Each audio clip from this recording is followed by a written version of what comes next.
ये बात है आज से लगभग 8 साल पहले की, जब मैंने क्लास 10th में कदम रखा, एक बिल्कुल एवरेज स्टूडेंट की तरह। वो स्टूडेंट जिसे कभी यकीन नहीं था कि वो कुछ बड़ा कर सकता है। लेकिन जब बोर्ड का रिजल्ट आया तो वही एवरेज स्टूडेंट अपनी पूरी क्लास का टॉपर था। एक ऐसा स्टूडेंट जो आज तक कभी टॉपर लिस्ट की परछाई के आसपास भी नहीं था, आज उसका नाम स्कूल के टॉपर बोर्ड पर सुनहरे अक्षरों में लिखा था।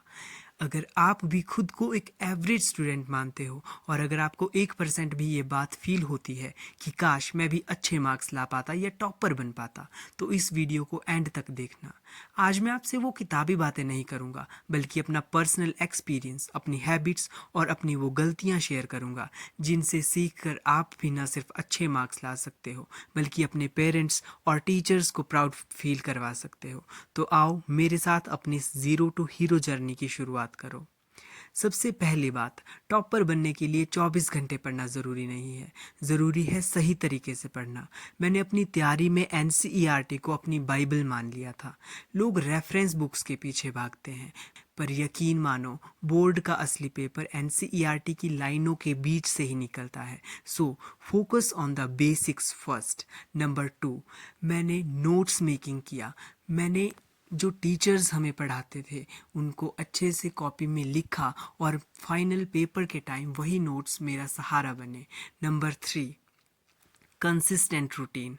कंसिस्टेंसी इस तरह बनी कि मैं सोचता था कि जो मेरी क्लास के टॉपर हैं मुझे उनको फॉलो करना है। अगर क्लास के किसी टेस्ट में उन्हें 10 में से 10 मार्क्स मिल रहे हैं तो मेरा गोल रहता था कि मुझे 9 या फिर 9.5 मार्क्स मिले। और फिर मैंने अपना एक गोल भी सेट किया था कि चाहे कुछ भी हो जाए, मुझे हर रोज़ स्कूल से आने के बाद 4-5 घंटे पूरी ईमानदारी से पढ़ना है। और हाँ, याद रखना, रटने के बजाय कॉन्सेप्ट को समझो। अगर व्हाई और हाउ समझ आ गया तो पेपर में कोई भी क्वेश्चन आपको डरा नहीं पाएगा। नंबर 4, सिर्फ पढ़ना काफ़ी नहीं है, उसे लिखना कैसे है ये भी आना चाहिए। मुझे आज भी याद है हमारी साइंस टीचर ने हमें बताया था कि आप जब भी कुछ याद करते हो तो उसे लिख कर याद करना है। पहले समझो, फिर याद करो और फिर उस चीज़ को लिखो। और हाँ, यही बेस्ट कॉन्सेप्ट है लंबे समय तक याद रखने का। इसको ज़रूर ट्राई करना। दोस्तों, टॉपर बनने के सफ़र में जितना ज़रूरी क्या करना है ये जानना है, उससे कहीं ज़्यादा ज़रूरी है क्या नहीं करना चाहिए ये समझना।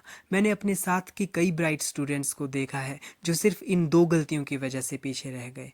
पहला, पीवाईक्यू को नज़रअंदाज करना। बहुत स्टूडेंट सोचते हैं कि पूरा सिलेबस पढ़ लिया, अब तो जंग जीत ली। पर असली जंग तब शुरू होती है जब आप पिछले साल के पेपर्स को देखते हो। अगर आपने पेपर्स को एनालाइज नहीं किया तो आपको कभी पता नहीं चलेगा कि कौन सा टॉपिक इम्पॉर्टेंट है और कौन सा सुपर इम्पॉर्टेंट। ये वैसी ही बात है कि आप बिना मैप के किसी अनजान शहर में रास्ता ढूंढ रहे हो। इसीलिए पिछले 5 साल के क्वेश्चन पेपर देखो, उन्हें एनालाइज करो और उनको सॉल्व करो। यही बेस्ट तरीका है। दूसरा है लिखने की प्रैक्टिस ना करना। इसकी वजह से भी काफ़ी नुकसान होता है। अगर आप आज से अपनी मेहनत शुरू करने के लिए तैयार हो तो कमेंट्स में लिखो, I will be the next topper. Video अच्छा लगा हो तो अपने दोस्तों के साथ जरूर शेयर करें। और अगर आपको कोई भी दिक्कत पढ़ाई में आ रही है, आपको गाइडेंस की ज़रूरत है, अपने क्वेश्चंस कमेंट बॉक्स में लिख सकते हो और मैं नेक्स्ट वीडियो उन्हीं क्वेश्चंस पे बनाऊंगा। Thank you for watching. Subscribe Dimple rights.